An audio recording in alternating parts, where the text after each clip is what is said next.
네, 안녕하세요. 반갑습니다. 12월 17일 프리마켓 뉴욕 시작해 보도록 하겠습니다. 저는 김태형이고요. 저는 최보아입니다. 네, 오늘 현재 시장 분위기가 썩 괜찮은 모습을 보이고 있습니다. 오늘 먼저 화면 좀 연결해 주시면요. 현재 S&P 500은 0.36% 상승하는 모습을 보이고 있고요. 나스닥 같은 경우에는 0.4% 정도 상승하는 모습을 보이고 있습니다.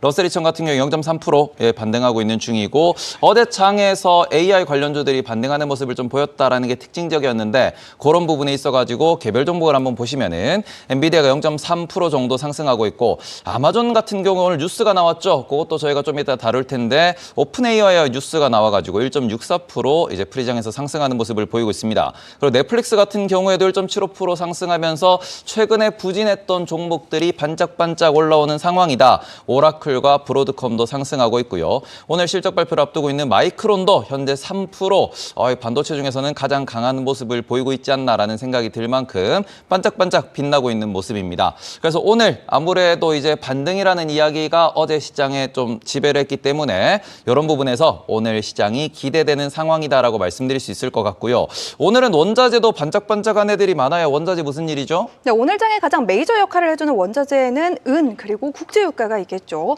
은 가격이 조금 전 장중한때 66달러를 터치하며 역대 최고치를 다시 한번 경신을 했고요. 국제유가는 중국의 부진한 소매 지표, 러우 전쟁 종전환의 원활한 협상 진행, 그리고 미국의 고용 지표 둔화에 따라서 지난 정규장에서는 55달러 아래로 떨어지며 5년 내 최저 부근까지 후퇴를 했는데요. 다만 현재는 미국과 베네수엘라의 지정학적 리스크가 부각되며 2% 급등 중에 있습니다. 네, 그래서 국제유가가 최근에 이제 55달러 WTI 기준 55달러까지 내려갔다가 그게 다시 바닥에서 반등을 하는데 이 부분에서 이게 기술적 반등일지 아니면 다시 국제유가가 올라오는 모습을 보일지 그리고는 유가가 올라오면 아무래도 증시에는 또 부담이 되다 보니까 이런 부분에 대해서 오늘 아주 깊이 있는 이야기를 해주실 분이 나오셨습니다. 자, 부담을 제가 아주 MSG를 팍팍 쳐드리도록 하지요. 저희 김호균 한국투자증권 팀장님 나오셔서 오늘 2026년도에 대해서 큰 그림을 그려주신다고 하십니다. 네, 어서 오세요. 네, 반갑습니다. 뭐 이렇게 더 얘기를 해야 되나요? 네. 예. 제가 사실 이제 전 회사 있을 때 뵙었고 그때는 이제 패널과 패널로 이제 인사를 드렸는데 확실히 이제 MC가 되시니까 굉장히 친근하게 다가오시더라고요. 이게 역시 자리가 사람 맞는다라고 느꼈는데 오늘 뭐 시기가 시기인 만큼 하루하루 좀 뭐 굉장히 많은 뉴스도 있고 투자자분들이 이게 앞으로 어떻게 될 건가라는 일일비하는 상황이 굉장히 많다 보니까 근데 또 12월 말이지 않습니까? 그러면 한 해를 좀 정리하고 내년에 어떤 설계를 판을 한번 짜보는 좀 굵직굵직하게 짜보는 시간 좀 필요할 것 같다 해가지고 그 내용을 좀 준비를 했습니다. 네, 알겠습니다. 오늘은 2026년도의 전망에 대해서 한번 이야기를 해보겠다라는 그런 큰 포부를 가지고 나오셨는데 지금 일단 먼저 여쭤보고 싶은 부분 중에 하나가 아무래도 국제유가가 지금 좀 올라오는 부분이 네. 오늘은 좀 특징적이다라는 생각이 들어가지고 네. 이 부분은 어떻게 보고 계실까요? 일단은 뭐 이거 역시 하루하루의 변화를 갖고 얘기를 하면 어느 국제유가 많이 오르는가 볼 수 있겠지만 실질적으로 트럼프가 등장하고 나서 국제유가는 상당히 좀 누르고 있다. 그러니까 유가 잡는 것 자체가 물가를 잡는 것이기 때문에 지금 국제 정세, 그 지정학적 리스크들을 트럼프가 좀 줄여가면서 유가를 누르고 있는 상황이어서 추세적인 하락을 보는 것이고 지금 뭐 오늘 뭐 유가가 오른다 이게 어쨌든 추세적 변화라고 볼 수는 없기 때문에 일단은 물가 관점에서 크게 우려하진 않고 있습니다. 네. 어제 제가 그 뉴스를 보다 보니까 되게 신기했던 게 백악관 대변인이었죠. 네. 백악관 대변인이 나와가지고 캐롤라인이요? 네, 네. 국제유가는 더 떨어질 것입니다. 네. 라고 이야기를 해서 일단은 그렇게 하고 싶은 생각이 있고 그렇게 하려고 하니까요. 네, 어떤 시그널을 주는 거죠. 그러니까 지금 미국에서 뭐 물가가 오르냐 떨어지냐 이게 중요한 게 아니라 지금 현재 물가가 너무나 높기 때문에 이 물가를 줄이기 위한 다양한 노력을 올해 또 했지만 관세 때문에 약간 실패한 감이 있고요. 내년에는 굉장히 강력하게 추진할 거다. 이따가 또 26년 전망에 또 같이 녹여 설명드리도록 하겠습니다. 알겠습니다. 국제유가도 결국 내년에는 약세를 띠게 될 거다 이런 쪽으로 좀 바라보시는 거죠? 사실 유가가 꾸준하게 약세를 가기는 어렵겠죠. 어떤 적정 가격이란 게 있고 그러면 또 생산이 더 늘어나는 부분, 생산을 뭐 줄이거나 이런 부분이 오펙에서 있을 수 있기 때문에 지속적인 하락보다는 안정화, 뭐 집값도 안정화가 좋지 않습니까? 네. 집값 계속 떨어지면 또 난리 나거든요. 그죠. 그런 차원에서 유가를 안정화시키는 차원에서 이제 트럼프는 좀 생각을 하고 있지 않을까 생각합니다. 자, 그러면은 오늘은 일단 먼저 올해 증시 2025년도에 대한 증시는 어떻게 보셨을지 네. 올해 뭐 지금 현재 놓고 보면은 QQQ라고 하는 ETF 기준으로는 20% 정도 상승을 했고요. 그리고 뭐 S&P 500의 지수 관점으로는 10% 초중반대 상승률을 보인 상황인데 지금 계속해서 이제 올해 4월 바닥부터 원회로 상승을 했었단 말이죠. 근데 그 상황에서 요즘 조금 쉬어가고 있는데 그럼 전반적으로 어떤 평가를 내릴 수 있을까요? 네, 일단은 저는 차트를 보고 설명드리는 게 좋은데, 뭐 차트에 이제 많은 의미를 함의하고 있을 것 같습니다. 이게 이제 나스닥의 일봉 차트, 그리고 올해의 어떤 차트의 모습입니다. 지금 앞부분에는 24년 10월, 11월, 12월의 모습이 나오는데, 지금 11월과 12월에 좀 상승했다 보니까 저 때가 흔히 말하는 산타랠리 구간이었고요.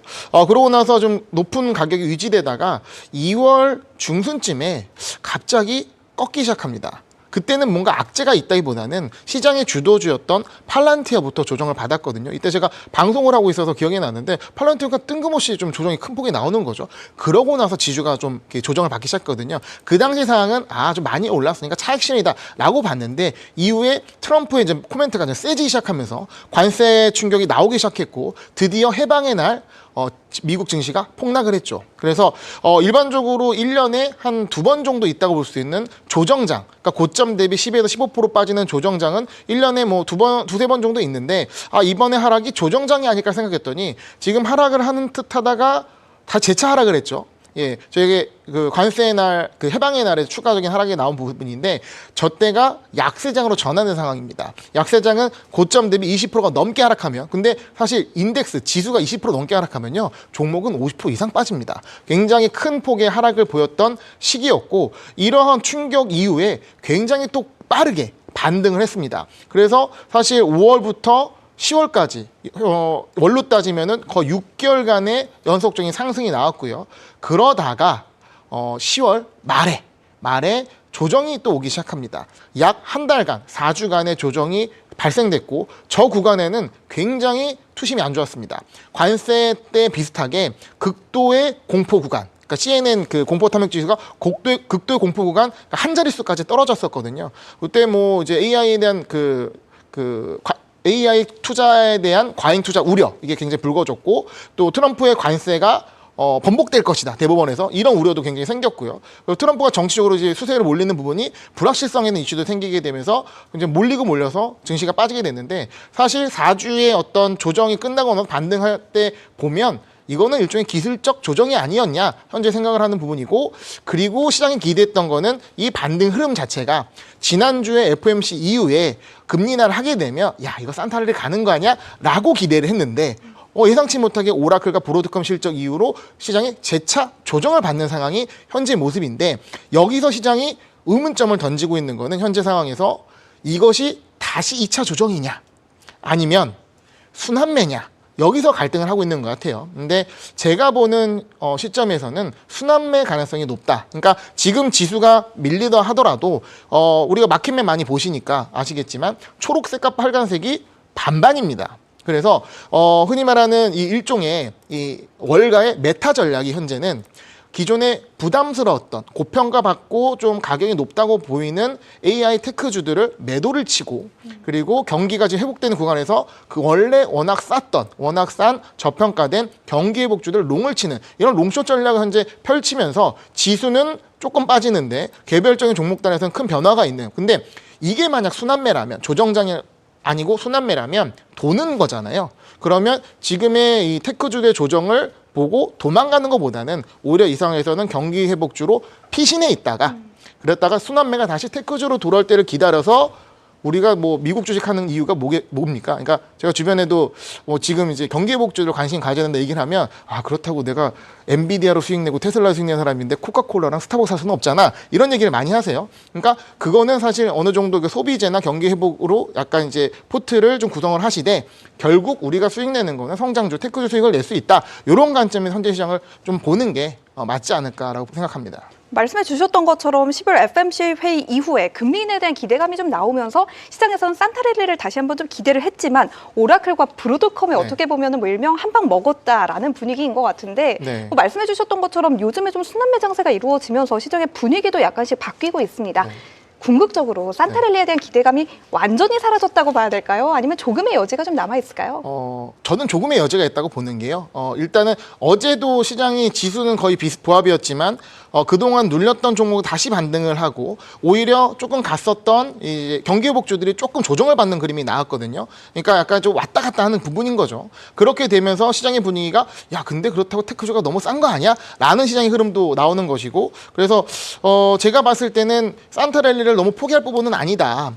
왜냐하면 산타랠리의 정의는 11월과 12월 연말에 오르는 시장이 아니라 실제 크리스마스를 전후로 한 5거래일 그리고 새해 이틀 요 7거래일 동안 증시가 다른 날보다 상승을 했다. 그 확률이 거의 90%에 달한다. 이런 부분이 산타랠리의 부분인 거고 산타랠리가 있다면 그 다음에도 분위기가 이어진다라는 어떤 계절적인 그리고 통계적인 부분이거든요. 그렇다고 봤을 때는 아직 크리스마스가 오기 전이기 때문에 지금 분위기가 잘 타면 산타랠리 가면서 전고점 트라이도 불가능한 상황은 아니다. 지금 순환매 과정이라면 시장의 수급이 살아있는 상황에서 지금 정책적인 기대감이라든가 내년에 대한 어떤 기대감들이 주가에 반영되고 저는 만약에 여기서 조금 더 지수가 밀린다면 기대해 볼 수 있는 게 빅테크들의 자사주 매입이 강하게 나올 수 있다고 보거든요. 그래서 그런 수급들이 뒷받침되고 401k 연금 매수 수요가 들어온다면 이미 저 연말에는 호가가 좀 얇다고 합니다. 그렇기 때문에 그때 상승하는 부분들이 굉장히 강한 양봉을 만들 수도 있지 않겠냐라고 생각하고 있습니다. 그러면은 일단은 2월 달 조정에 대해서 앞서 말씀을 해주실 때 이제 팔란티어가 먼저 무너졌다. 네. 이런 얘기를 해주셨는데 제가 지금 그래서 최근 일주일 동안의 흐름을 놓고 딱 이렇게 제가 맵을 열어봤더니 참 특징적인 게 지금도 여전히 팔란티어는 비싸고요. 그리고는 우리가 밈주 중에 대장이라고 볼 수 있는 테슬라가 지금 보시면은 최근에 신고가를 쓰는 모습을 보이고 있고 지금도 이제 신고가 영역으로 올라가서 8% 네. 급등을 하고 있고 이러다 보니까 지금 순환매가 발생하는 와중에도 팔란티어나 테슬라와 같은 유동성 지표라고 볼 수 있는 혹은 약간은 우리가 투기성이라고도 볼 수 있는 이런 종목들이 여전히 잘 가고 있다. 그러면 지금 상황에서는 순환매긴 순환매인데 걱정할 필요가 없는 말 그대로 증시가 아주 체력이 튼튼하다는 그런 시그널로도 볼 수 있겠네요. 일단은 테슬라에 대한 부분은 조금 다른 관점에서 봐야 될 것 같아요. 그러니까 이것도 테슬라 일종의 경기 순환 주로 봐야 되는 부분도 있을 것 같고요. 그리고 테슬라가 지금 주가가 굉장히 높은 이유가 또 따로 있습니다. 내년에 대한 기대감이고 그거는 또 이후에 말하는 내년 전망과 연결이 돼 있기 때문에 테슬라는 테크 기업이긴 하지만 좀 강세를 보이는 부분이 있고 그리고 이전에 제가 시장이 조정을 받을 때 주도주가 먼저 꺾인다라는 부분을 말씀드렸는데 이번엔 좀 특징적인 게 뭐냐면 시장의 약한 고리가 먼저 무너졌어요. 그러니까 주도적 꺾인 게 아니라 시장의 약한 고리인 오라클, 메타, 그리고 크립토 이런 것들이 먼저 떨어졌고 그리고 좀 과열받았던 하지만 펀더멘탈이 좀 부족하다고 평가받았던 소형 원전이라든가 양자 컴퓨터는 아직도 회복을 못하고 있습니다. 그래서 그런 어떤 부분들이 순차적으로 회복을 하면서 증시가 올라갈 것으로 보여지고 근데 이 상황에서 버티는 기업들 이 와중에도 수급이 있는 기업들은 무엇냐 이런 걸 체크하는 게 굉장히 중요할 것 같습니다. 그럼 지금 수급이 있는 기업이면은 엔비디아라든지 네. 아니면은 여전히 잘 버티고 있는 애플이라든지 오히려 팔란티어나 테슬라가 수급이 좋다라고 평가할 수 있겠네요. 저는 이제 요번에 조정장 때 종목들 조정을 받아서 크게 빠진 종목들을 구분을 했는데 구분하는 가장 기준이 뭐냐면 이게 지수가 빠지면서 같이 빠졌지만 실적들이 잘 나왔는데도 불구하고 그 12월의 분위기를 타고 빠진 종목들이 있어요. 대표적으로 팔란티어와 로빈후드입니다. 실적이 역대급 실적이 나왔고 엔비디아도 마찬가지죠. 실적이 굉장히 잘 나와서 급등을 했지만 그날 폭락을 했죠. 그러니까 이런 시장의 어떤 이 수급적 요인으로 해서 빠졌다면 펀더멘탈은 위배되지 않은 거거든요. 그러면 시장이 회복할 때 분위기가 반전될 때 우리가 그때 봤잖아. 실적 좋은 거 알잖아. 그러면 매수하는 부분에 있어서 좀 더 편하게 들어갈 것이고 그러면 우리가 낙폭과대주를 들어간다고 했을 때 관점은 실적이 좋았던 기업을 잘 체크해 놓으시는 게 좋을 것 같습니다. 네, 그러면은 오늘 일단은 지금 실적 얘기가 나와서 말인데 오늘 아까도 말씀을 드렸고 지금도 이제 프리장에서 분위기가 좋은 기업 하나 있습니다. 요 마이크로는 혹시 실적이 나오고 얘도 이제 네. 엔비디아처럼 다른 종목처럼 혹시나 폭락하면 어떡하나 네. 라는 생각도 드는데 요거는 어떻게 보실까요? 사실 저는 지난주에 저도 예측을 하고 많이 틀리기도 하는데 오라클 실적을 되게 좋게 봤거든요. 그러니까 시장에 어떤 너무나 과도한 부정적 의견이 있었기 때문에 오라클이 굉장히 조용했습니다. 조용하고 실적 발표가 나올 때를 좀 기다린 느낌이 있었거든요. 그러면 오라클 실적 발표를 통해서 그런 우려를 해소시키면서 좀 반등하는 그림이 나올 수 있다고 봤는데 실적 발표에서 오히려 더 실망감을 주는 상황이 나왔고요. 브로드컴 같은 경우는 정말 좋은 실적이지만 시장의 눈높이가 너무 높은 나머지 어떤 조정의 빌미가 돼서 그리고 또 사실 그날은 다른 이슈도 뭐 페르미나 이제 오라클의 스타게이트 프로젝트가 1년 연장된다는 이런 부분들이 연기된다는 부분들이 시장 굉장히 안 좋게 작용하면서 지수가 크게 밀렸던 거거든요. 그래서 그런 부분들을 이제 우려하는데 시장의 분위기에 있어서는 마이크론 실적 발표도 잘 나올 것 같지만 잘 나올 수밖에 없지만 그렇죠. 실제 결과를 보고 시장은 어떻게 반응할지는 모르는 거예요. 그러니까 이게 엔비디아 실적 발표랑 비슷한 거거든요. 얘는 무조건 잘 나와요. 성적표는 90점 이상인데 97점 나왔다고 매도를 때리는 게 엔비디아인 거고 그게 시장의 분위기이기 때문에 분위기가 굉장히 중요하다. 하지만 시장의 지금 분위기가 좀 반반이다라고 생각이 들고요. 아까 말씀드렸던 것처럼 시장의 어떤 확인된 섹터들 하지만 지수가 밀리면서 밀린 섹터들 중에 하나가 전 메모리 반도체 섹터라고도 봅니다. 사실 마이크론 같은 경우는 크게 주가는 밀리지 않았지만 사실 고점 대비 조정을 좀 받았고요. 그리고 샌디스크 같은 경우도 올해 많이 상승을 했지만 최근 조정 때 가장 마지막에 그러니까 메모리 반도체 쪽이 실제 워낙 잘 받쳐주고 가격이 높게 받다 보니까 가장 마지막에 조정을 받았거든요. 그러면 해당되는 섹터들은 그래도 매수의 근거가 좀 더 살아있다라고 보는 것이고 그런 마이크론 실적 발표는 다른 기업들보다는 조금 더 긍정적인 모멘텀으로 갖고 볼 수 있지 않을까라고 생각을 합니다. 그래서 실적에 대해서 하나만 더 질문을 좀 드려보도록 할게요. 네. 이번 3분기 어닝 시즌을 나면서 저는 개인적으로 좀 느낀 건데 실적이 잘 나와도 뭐 펀더멘털이 견조해도 가이던스를 좋게 발표를 해도 네. 주가가 밀려나는 경우가 적지는 않았던 것 같습니다. 네. 뭐 어떻게 보면 약간 마법의 단어라고 할 수 있을 것 같은데 시장의 기대치가 너무 높아서 네. 눈높이를 충족시키지 못해서 이런 추상적인 표현들을 우리가 좀 마주하게 되거든요. 사실 그러면 우리가 생각해 봐야겠죠. 이게 과연 실적 때문에 빠진 것일까?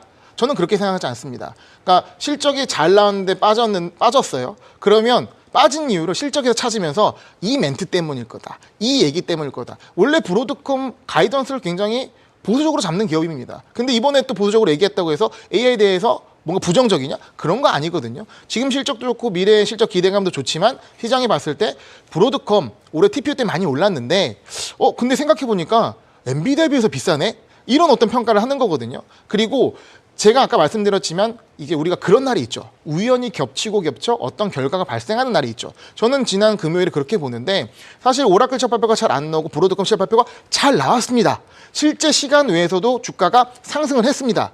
그런데 조정이 오기 시작했죠. 뭔가 시장에 A에 대한 불안감이 있는 거고 어떤 이 월가의 메타 전략이 근데 지금은 우리 테크주를 팔고 근데 시장에 현금이 많이 부족하다 하더라고요. 현금 비중이 좀 많이 낮다 보니까 내가 현금으로 살 수가 없으니 뭔가를 팔아야 사겠죠. 지금 봤을 때는 테크주들이 그래도 조금 쎄하니 얘네를 팔고 이 돈으로 경기 회복주를 사자. 이런 어떤 전략으로 가니까 그러면 매도를 했는데 매도일을 뭐로 되겠어요? 지금 기술주가 불안하다. 브로드컴 비싸다. 이런 얘기를 하는데 거기서 페르미 얘기가 나오고 거기서 스타게이트 1년 연기가 나오니까 시장이 와자장창 무너진 거라 볼 수 있죠. 와자장창. 네. 알겠습니다.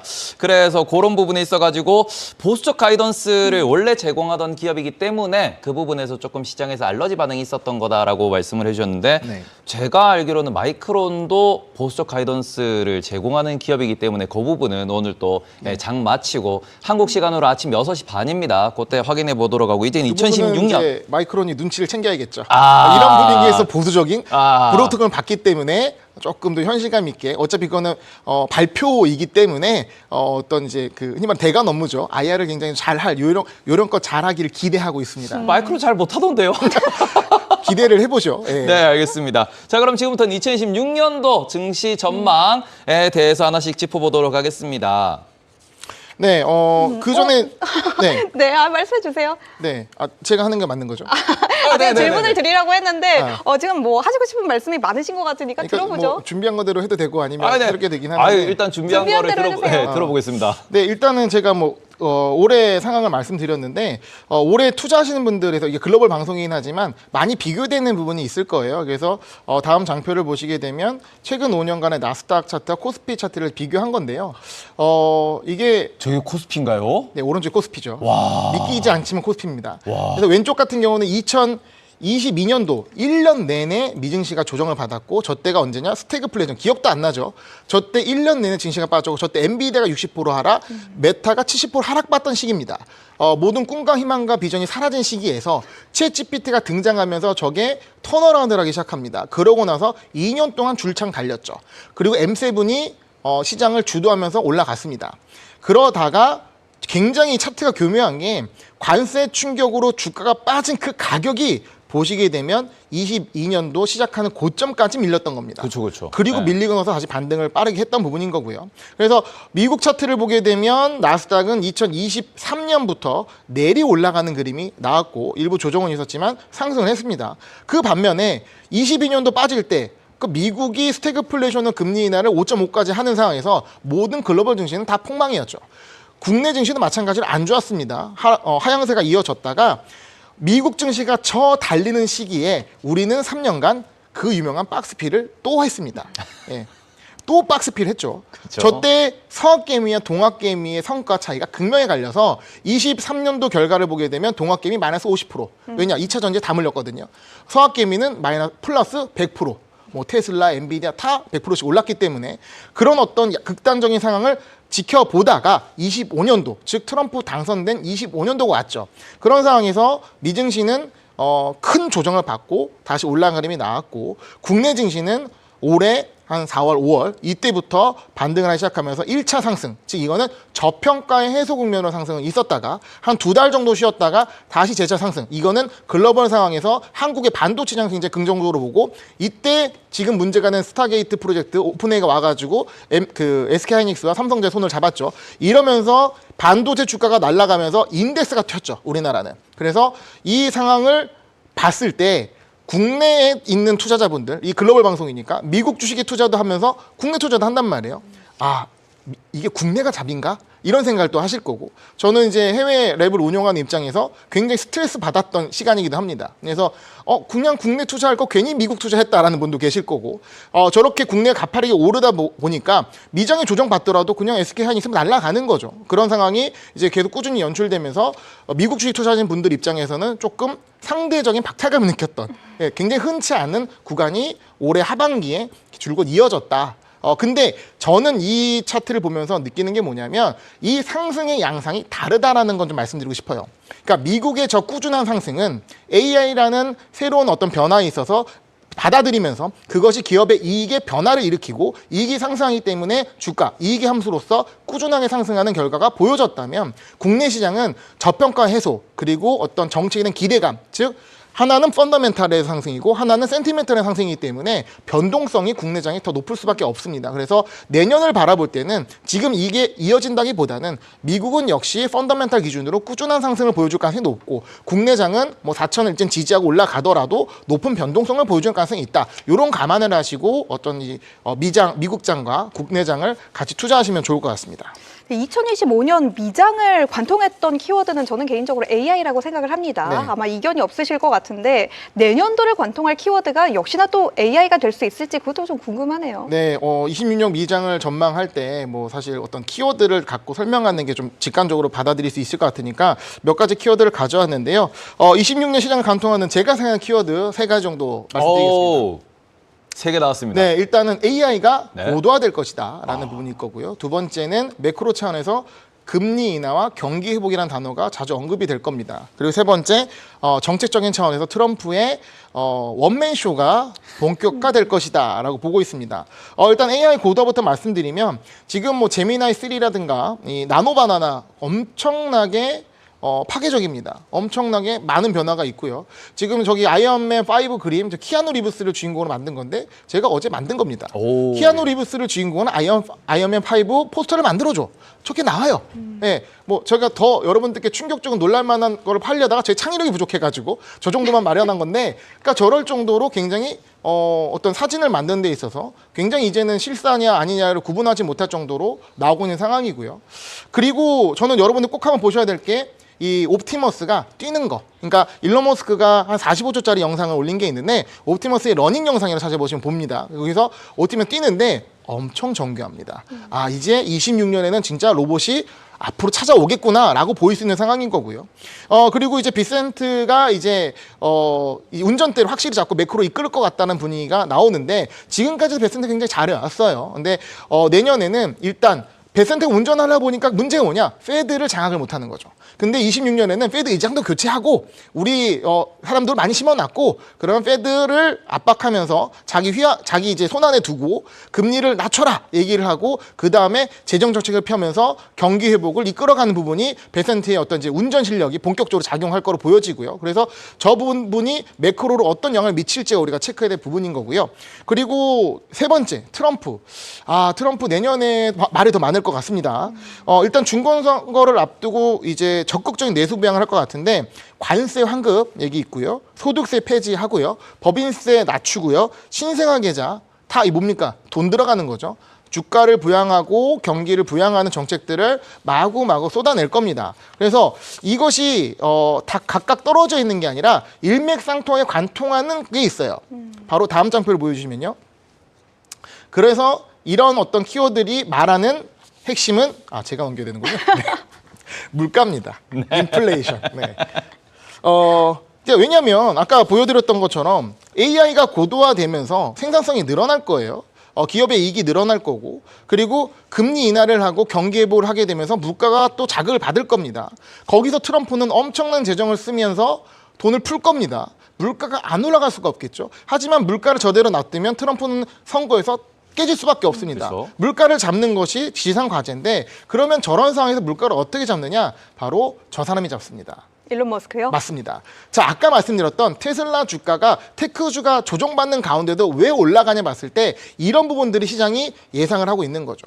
지금 일론 머스크는 임기 초에 굉장히 끈끈한 관계를 보여주면서 도지에 수장을 맡기도 했고 그러다가 이제 테슬라 주가가 많이 빠지고 또 많이 싸우고 상처뿐인 어떤 과정이 있었지만 이제 다시 도지 수장을 맡지 않는다고 해요. 하지만 2026년도 일론 머스크와 트럼프는 다시 가까워질 수밖에 없는 상황이다. 트럼프에게는 머스크가 필요하다. 이유는 이 테슬라의 핵심 산업이 다 물가 안정과 연관이 돼 있기 때문입니다. 트럼프 입장에서는 물가를 잡는 게 가장 핵심이고 지금 안 그래도 물가가 높은 상황에서 빗센트가 이 운전대를 잡기 위해서 뭔가 물가를 눌러줘야 되는데 그 중에 하나가 저가형 자동차입니다. 그러니까 유가도 잡고 약값도 잡겠지만 자동차라는 큰 어떤 소비재에 있어서 테슬라가 굉장히 저렴한 자동차를 생산하고 이거에 대해서 정부가 어떤 규제를 좀 낮춰주고 하면서 풀리게 되면 물가를 낮추는 굉장히 큰 역할을 할 것이고요. 그리고 지금 미국의 이번 12월 FOMC 때 파월 의장이 얘기한 세 가지가 바로 고용은 계속 둔화할 것 같고 물가는 그래도 괜찮고 경기는 회복될 거라 얘기를 했잖아요. 여기서 고용은 계속 안 좋다는 게 우리는 상수예요. 네, 고정된 값인데 그럼 고용이 안 좋은 상황에서 물가를 잡으려면 어떻게 되느냐? 로봇이 나와줘야 되는 거죠. 그러니까 이 테슬라의 존재만으로 테슬라의 옵티머스의 존재가 어떤 노동력을 공급하면서 어떤 이제 이 물가의 높은 그러니까 매우 높은 미국의 인건비를 눌러줄 수 있는 유일한 해결책이다. 그렇기 때문에 로봇에 대한 이 휴머노이드에 대한 이제 행정명령도 지금 하고 있는 것이고 다양한 어떤 프로젝트들이 진행되는 것이 이거는 26년도에 테슬라와 일론 머스크의 영향이 굉장히 클 것이고 이 옵티머스의 기대감이라든가 자율주행 기대감이라든가 저가형 차의 기대감이 26년도에 굉장히 강하게 나올 수 있다. 그 전초전이 지금의 전고점을 돌파한 테슬라의 모습이 아닐까라고 생각을 하고 있습니다. 한번 테슬라 이야기가 나왔으니까 테슬라에 대한 이야기도 한번 좀 여쭤보고 싶은데 올해 산타는 일론 머스크다라는 이야기까지 좀 나오고 있더라고요. 그런데 이 무인 로보택시가 아직까지는 안전 문제를 완전히 해결한 것도 아니고 뭐 결함이 없다라는 이야기가 나온 것도 아니고 네. 뭐 이런 트라이 자체가 굉장히 의미 있는 시점이 아닌 것 같은데 네. 테슬라의 주가가 사상 최고치까지 돌파한 이 배경에 대해서 네. 이게 온전한 상승인지를 조금 궁금해지는 포인트이긴 하거든요. 이제 뭐 그런 규제 이슈 관련해서는 미국의 규제가 상대적으로 높다고 봐야겠죠. 그러니까 중국 같은 경우는 이 자율주행의 원년으로서 뭐 특별한 규제 없이 자율주행을 지금 하고 있고 정말 많은 데이터들을 흡수하면서 발전하고 있거든요. 근데 그런 중국에서도 한 수 접어주는 것이 테슬라의 기술력이고 그런 기술력을 갖고 있음에도 마음껏 규제 때문에 어떤 자율주행을 활용하지 못하고 있는 상황입니다. 좀 천천히 가겠지만 테슬라가 밉더라도 일론 머스크가 밉더라도 이 테슬라를 포기해서는 중국과의 피지컬의 전쟁을 할 수가 없거든요. 그러면 이거는 시간 문제다. 테슬라에 대한 자율주행은 풀릴 수밖에 없고 그러면 준비가 잘 돼 있는 이 테슬라는 이런 부분에 있어서 좀 확장적인 모습을 보여줄 수 있다고 생각을 하고요. 지금의 상승이 찐이냐 아니냐고 봤을 때 저는 또 추가적인 두 가지 부분을 봐야 될 것 같아요. 지금의 어떤 테슬라의 주가를 과연 전기차만 갖고 평가하지는 않을 겁니다. 근데 이후에 이제 내년에 자율주행, 그러니까 FSD와 옵티머스 보드에 대한 기대감이 좀 더 높아졌다라고 봐야 될 것 같고요. 이거는 트럼프의 물가 정책과도 관계가 있는 것이고 스페이스X에 대한 IPO 이슈가 또 맞물려 있기 때문에 이런 부분들이 이쪽에 불쏘시개로 강승을 하는 부분인 것이고 이것이 소화하는 과정도 겪겠죠. 근데 시장의 관점에서는 야 다른 것보다도 지금은 테슬라가 더 매력적이어 보여 이렇게 어떤 평가를 하고 있는 것 같습니다.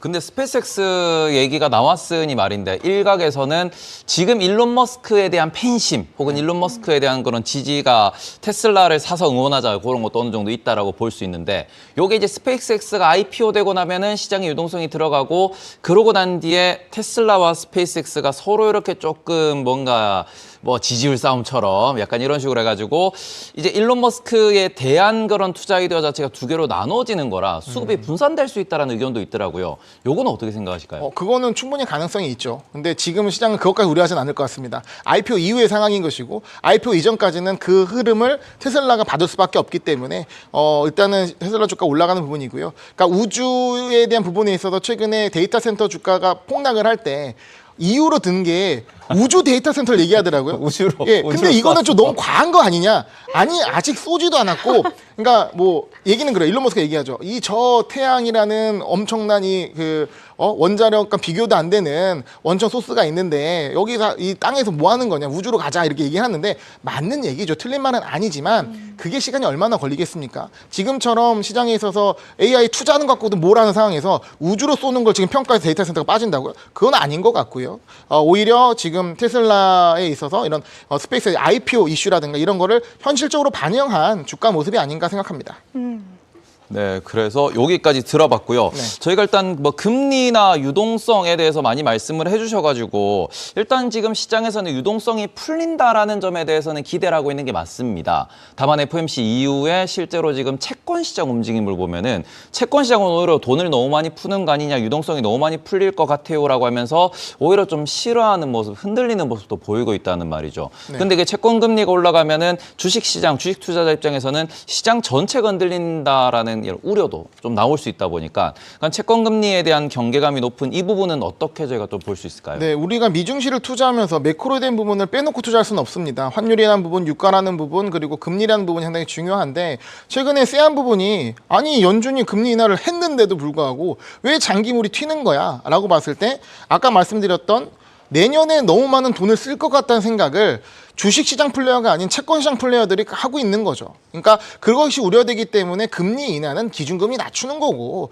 니네 돈 많이 풀면 채권 많이 뿌릴 거 아니야. 그러면 지금의 채권과 국채 수익률 자체는 금리는 올라가야 해. 이렇게 보는 거고 특히 장기물 위주로 올라가는 부분이 있잖아요. 그래서 지금 이제 30년물 금리가 지금 4.85 정도 되는데 이게 5까지 찍었단 말이에요. 그리고 지금 10년물 금리는 4.2를 돌파하는 그런 왔다 갔다 부분인데 이게 약간 저항대란 말이죠. 그 저항대는 뭐냐면 약간 인기점 같은 건데 이게 한번 돌파되면 야 이거 금리 더 오르나? 예전에 우리가 금리 올라갈 때 8% 간다 이런 얘기 있었거든요. 그런 것처럼 시장의 우려가 트리거가 작동할 수는 있을 것 같아요. 근데 지금 약간 느낌은 뭐냐면 주시장과 채권시장 약간 별개로 움직이는 그러니까 양쪽의 수급에 차에서 움직이는 게 보이는 것 같고 지금 미증시는 채권 금리를 볼 여유가 없습니다. 지금 AI 투자, 과잉 투자 노로 이것이 AI가 끝나느냐 아니냐를 갖고 박터지게 싸우는 상황에서 지금 금리라는 어떤 큰 흐름을 갖고 볼 겨를이 없는 거죠. 뭐 저는 그렇게 시장을 보고 있습니다. 혹시나 임계점이 넘어갈 땐 위험할 수 있겠으나 지금 현 상황에서는 그냥 저 동네에서 싸고 있으면은 네. 그냥 쟤들은 쟤들끼리 노는 거다. 저들의 이유가 있겠지라고 보는 거지만 이게 만약에 정말 불이 났다 그러면 그때부터 고개를 쳐다보고 뭔가 이제 반응을 하겠죠. 그 전까지는 저쪽에 어떤 일어난 이슈다라고 보고 있는 것 같아요. 네. 그리고 또 하나 뭐냐면 이번에 비호재가 있죠. 비호재가 있는데 금리를 올린대요. 기정사실화 되어 있습니다.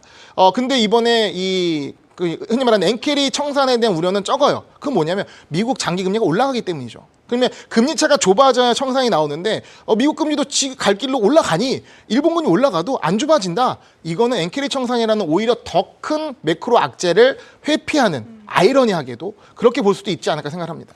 알겠습니다. 이번에는 마지막 질문이 될 것 같은데요. 내년도 미국 주식을 주목해야 할지에 대해서 한번 여쭤보고 싶습니다. 네. 간밤에 고용 지표가 약간은 부진하게 나오면서 이 미국 경제 골디락스의 위기라는 말까지 나오고 있습니다. 내년도에도 우리가 미국 주식 시장을 좀 주목을 해봐야 할지, 혹시 그렇다면 어떤 테마, 어떤 업종을 좀 위주로 봐야 할지도 궁금합니다. 네, 2026년 키워드로 제가 말씀을 들었으면 하나의 어떤 프로젝트를 설명드리려고 하는데요. 여러분들 많이 들으셨겠지만 트럼프 당선 이후에 스타게이트 프로젝트가 나왔고요. 그리고 이제 또 그 이후에 골든돔 프로젝트가 툭 하고 그렇죠. 나왔습니다. 네. 그러니까 하나는 민간 주도의 AI 데이터 센터를 짓는 거고요. 하나는 이제 군 주도하에 방위를 고도화시키는 작업이죠. 돈이 많이 들어가는데 이거 천조국이니까 국방비 쓰는 거니까 지켜보면 되는 것이고요. 근데 여러분들이 제네시스 미션이라는 걸 들어보셨어야 해요. 근데 이게 10월에 조정 때 나와가지고 약간 묻혔어요. 근데 잘 보세요. 프로젝트 미션. 이 제네시스 미션은 성공을 해야 되는 거죠.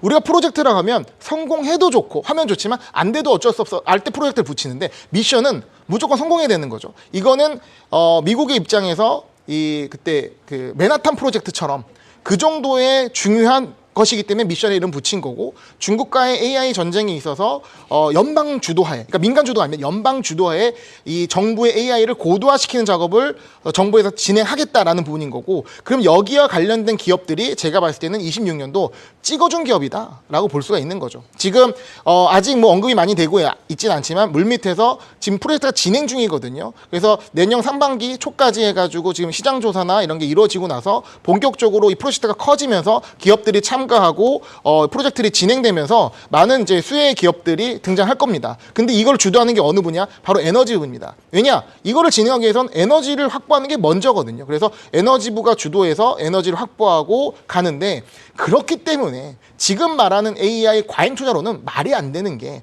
이거는 국가적 프로젝트, 사활적인 프로젝트이기 때문에 돈이 들어간다는 거예요. 이익이 나건 안 가건은 중요한 게 아니라 전력이 부족하기 때문에 전력부터 채워놓고 데이터 센터를 증설하겠다는 부분인데, 지금의 민간에서 과잉 투자 우려로 오라클 CDS 프로그램이 올라가는 것 자체가 AI가 끝났다고 말하는 것이, AI를 깊게 공부하고 투자하는 이제 성악개미 분들 입장에서는 이거는 좀 오반데라고 생각할 수밖에 없는 거죠.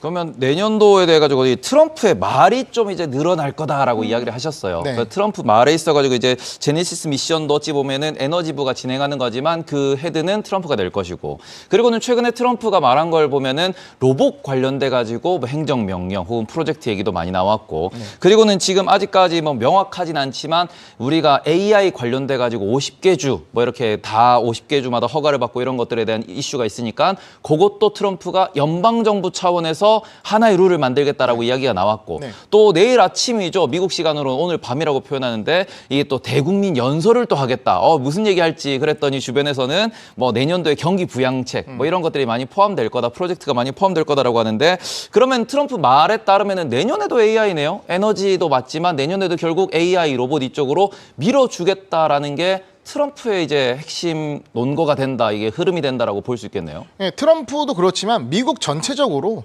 AI를 가고 주도적으로 국가 전략 산업으로 가서 AI 미국이 잘하고 있지만 중국의 추격을 따돌리는 것 자체가 미국의 패권을 유지하는 굉장히 결정적인 부분이기 때문에 필요한 것이고, 이거는 트럼프뿐만 아니라 최근에 언급되는 부분이 패드가 이제는 뭘 할 거냐, 미국채를 살 거냐, 아니다. 지금 빅테크들이 회사채를 살 것이다. AI에 투자된.